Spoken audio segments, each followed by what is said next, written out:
The sharp sound of a termination notice being printed echoed through the bright office just seconds before a little girl's trembling voice shattered everything. The successful executive who had coldly dismissed a struggling single father for arriving late stood frozen in disbelief as her daughter ran across the sunlit lobby, wrapped her small arms around the man she had just fired, and called him the only hero she had ever known. In that single moment, every certainty the executive had built her career upon collapsed beneath the weight of a truth she never expected. If you believe in kindness, forgiveness, hope, and second chances, please take a moment to like this video, leave a comment, share it with someone who needs encouragement today, and subscribe to our channel so you never miss another emotional journey that reminds us how one act of compassion can change a life. Corinne Ashford had spent nearly 20 years building Ashford Financial Solutions into one of the most respected consulting firms in the city. She believed discipline created success, punctuality reflected character, and excuses destroyed opportunity. Her employees admired her intelligence but feared her standards. Every morning she walked through the glass entrance precisely at 8:30, greeting no one until she reached her office. To Corinne, leadership meant consistency, and consistency left no room for emotional exceptions. That same morning, Everett Hale was racing through downtown traffic with both hands gripping the steering wheel and his heart pounding against his chest. His 6-year-old daughter, Nora, had awakened with a severe asthma attack just after sunrise. He had spent nearly 2 hours at a walk-in pediatric clinic, comforting her while waiting for treatment. Once the doctor assured him she was stable enough to return to school later that day, Everett rushed her to class before driving toward work. Every red light felt like another nail sealing his fate.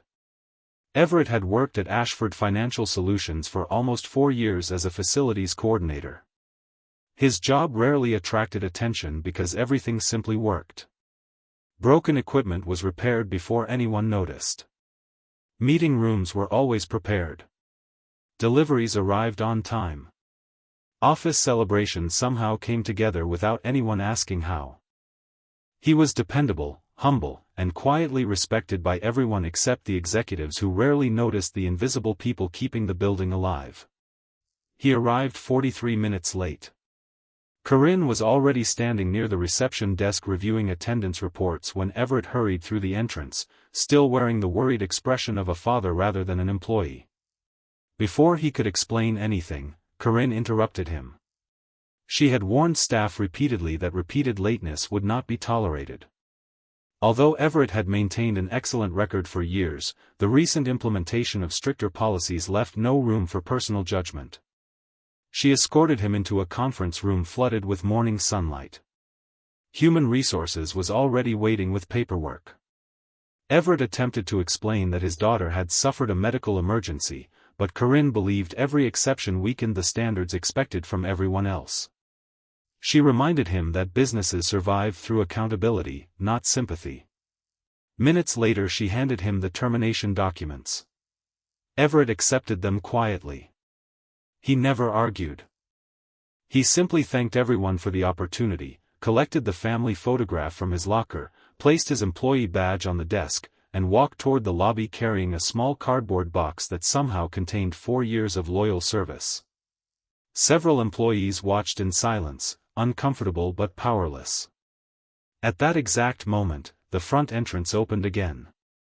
A cheerful little girl wearing a blue backpack rushed inside, holding the hand of Corinne's assistant. Corinne immediately recognized her daughter, Ivy. The elementary school had called because Ivy had forgotten an important folder containing materials for a science competition, and the assistant had picked her up from school to retrieve it before returning. The moment Ivy spotted Everett, her face lit up brighter than the afternoon sun streaming through the glass walls. She let go of the assistant's hand and ran directly toward him. Without hesitation she wrapped her arms tightly around his waist. Then came the words that stopped the entire building. She called him her hero. Silence filled the lobby. Corinne stared in complete confusion. She knew every friend her daughter had. She had never once heard Everett's name. Ivy looked up with tears already forming because she noticed the box in his hands. Children often sensed sadness adults tried to hide. Corinne gently asked her daughter how she knew him. Instead of answering immediately, Ivy looked at Everett with the quiet trust only a child could give someone who had shown genuine kindness. Months earlier, during a community reading program hosted at Ivy's school, Everett had volunteered on one of his vacation days. He never mentioned it at work because he disliked praise. During the event, Ivy had suffered a frightening asthma attack while teachers scrambled to locate her emergency medication. Everett had remained calm, comforted her, helped staff contact medical personnel, and stayed beside her until she recovered. Before leaving, he had encouraged the frightened little girl to believe she was stronger than she realized.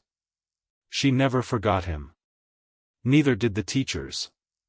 Corinne felt her stomach tighten. She had been overseas negotiating an important business partnership that week and had only heard a brief summary about her daughter's health scare. She assumed the school staff had handled everything. She never knew a stranger had chosen compassion over convenience. She looked at Everett differently for the first time. Not as an employee. Not as a name on a report. As a father. As a man. As someone whose character extended far beyond attendance records. The assistant quietly mentioned that Everett regularly volunteered with children's literacy programs on weekends. Another employee added that he often stayed after work helping elderly co-workers carry supplies to their cars. Someone else remembered how Everett had secretly organized donations for an employee whose house burned down. Story after story emerged from people who had simply assumed everyone already knew the kind of man he was. Corinne realized she knew almost nothing about the people working beside her every day. She knew performance metrics. She knew quarterly reports. She knew deadlines. She did not know their lives. Everett gently thanked Ivy for remembering him. He wished her luck in the science competition and assured her she would accomplish great things because courage mattered more than perfection. He began walking toward the exit. Corinne called after him. For the first time in years, uncertainty filled her voice. She asked if they could talk. Everett agreed. They sat together in another conference room, this time without human resources or paperwork. Sunlight spilled across the polished table while the city bustled outside the windows. Corinne finally asked what had caused him to be late. Everett quietly described Nora's asthma attack. He explained how raising a child alone meant every emergency rested entirely on his shoulders.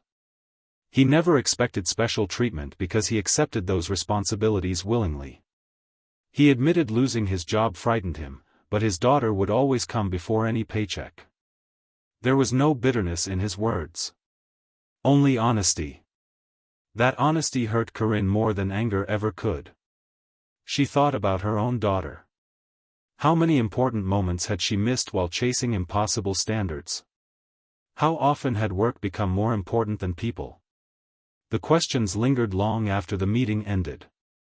That afternoon, Corinne contacted the school principal herself. She learned every detail of Everett's actions during Ivy's medical emergency. The principal described him as calm, generous, and selfless. One teacher even said that children naturally trusted Everett because he listened before speaking. Driving home beneath the bright afternoon sky, Corinne could not stop thinking about leadership. She had always believed authority meant making difficult decisions without emotion. Now she wondered whether true leadership required enough courage to admit when those decisions were wrong. The following morning, with sunlight once again filling the office lobby, Corinne asked every employee to gather. Everett arrived only because Human Resources had requested one final signature for administrative purposes. He expected another routine meeting before beginning the difficult search for new employment. Instead, he found the entire company waiting. Corinne stood before everyone. Her voice trembled slightly. She admitted she had made a serious mistake. She explained that policies should protect excellence but never replace humanity. She publicly apologized to Everett for judging one difficult morning instead of 4 years of unwavering commitment. Then she offered him his position back. Not only with full pay restored. She promoted him to workplace operations manager, explaining that someone who consistently cared for people had already demonstrated the qualities every leader should possess. The room erupted into heartfelt applause. Everett stood speechless. Accepting the promotion was not easy. Forgiveness rarely is. But after thinking about Nora's future and the opportunity to help create a kinder workplace, he accepted. The months that followed transformed the company in unexpected ways. Emergency family leave policies became more flexible. Managers received training on compassionate leadership. Employees began sharing concerns before problems became crises. Productivity improved, not because expectations became lower, but because trust became stronger. Corinne also changed personally. She attended Ivy's school events without checking business emails. She volunteered alongside her daughter at literacy programs where Everett and Nora often participated. The two families developed an unlikely friendship rooted not in perfection but in mutual respect.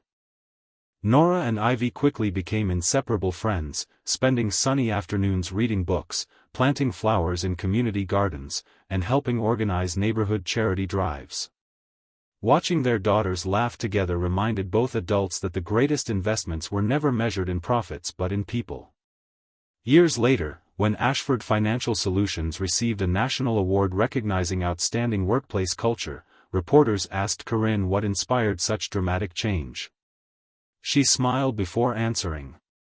She said the most valuable lesson of her career came from the employees she almost lost because she believed policies mattered more than people. She explained that compassion was not the opposite of accountability. Compassion made accountability meaningful. Before we reach the end of this story, we'd love to hear from you.